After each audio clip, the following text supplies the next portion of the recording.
So just to round off, we wanted to kind of start looking at some of the Somerset specific resources, just to kind of highlight again, coming back to the Family Strengths and Needs Toolkit. That should be the key resource you're always coming back to as that assessment around neglect. And it can often feel quite overwhelming to sort of know where to start, kind of what it looks like, but also to have some of those challenging conversations and that difficulty in sort of broaching the subject sometimes, but also being able to quantify, having that evidence base of what is okay, what's not okay there. And I did see in the chat in the Mentimeter just a moment ago when I was having a look at that, somebody saying, always using the Family Strengths and Needs Toolkit to come back to all the time to engage with families, have those difficult conversations. So if it's a resource you're not familiar with at the moment, do please have a look at it after today, both the PDF version and the interactive tool. But also we have got the guidance here around neglect and around using the Family Strengths and Needs Toolkit. So if you've not used it before, do have a look at that guidance before using the Family Strengths and Needs Toolkit, because that's what it's there for,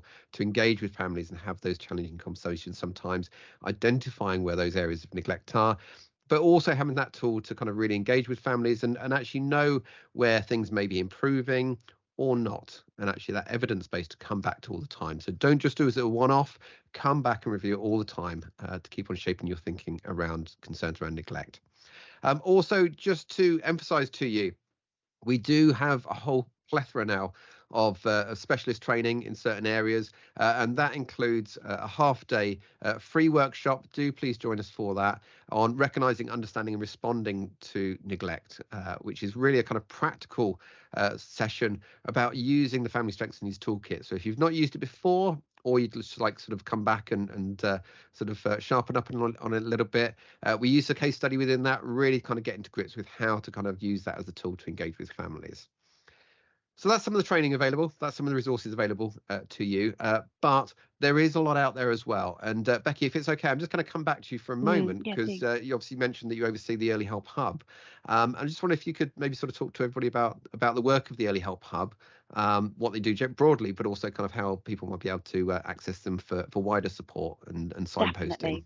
Yeah, of course. So yeah, as I mentioned, the Early Help Hub is kind of our team is kind of split really into two parts. We work really, really closely together, but within the Early Help Hub, there's a team of there's 4 workers within the team, and their role is to kind of triage the early help assessments that many of you, I'm sure, I recognise lots of names, will have completed. So they will go into the Early Help Hub, and one of the practitioners will pick that up and review what's been kind of requested, and have those further conversations with parents, other agencies that are involved.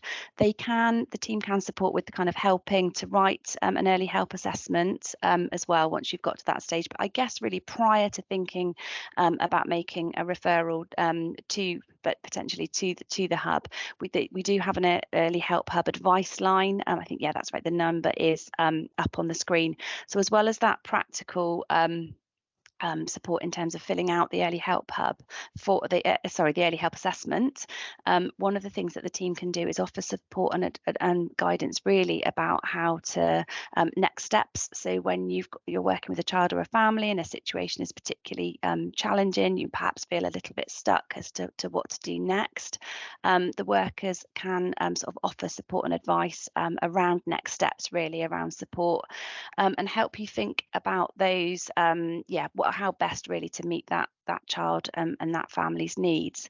And I hope that what you've kind of gathered from the kind of the presentation that Steve and I have done today is it can be really difficult, and I think particularly with neglect, because there is a lot of kind of judgment, our own kind of personal values and everything that kind of come into play. I almost think it's by no means am I minimising the impact for the child, but when you have, say for example, a child who's experiencing physical abuse, that there's something tangible there for us to see, and for us to kind of to manage and respond to and assess. But with neglect, it is that cumulative effect. There aren't very, very rarely are those one-off incidents. So I think we recognise the complexity of that. So the Early Help Hub can kind of support around kind of trying to unpick and explore that really, because I think once you've worked with a family for a long time, it sometimes can be a bit difficult to kind of have those objective views, and it's helpful helpful just to have these conversations with somebody that's a step removed, I guess, and not involved. So we would really welcome any of those, any calls from any of you around support from the team. They're a really good team, and as I say, they work really closely with the first response, if you like, part of the team. And so if you're kind of not sure whether a case where a case is kind of sitting or where it should be, as I say, there's frequent conversations between our two teams, and they can go off and access support and advice from the social workers as well. So please don't ever hesitate to call. There's no such thing as a silly question. We're always really happy to have those kind of conversations, and to try and think about the best way to work together. Okay, thanks, Becky. And I know over the years they've built up a real resource bank, haven't they? Of sort of They're amazing. local voluntary sector and all sorts. Yeah. So Definitely. I did hear from somebody on some training recently who said they had a family who were really struggling financially.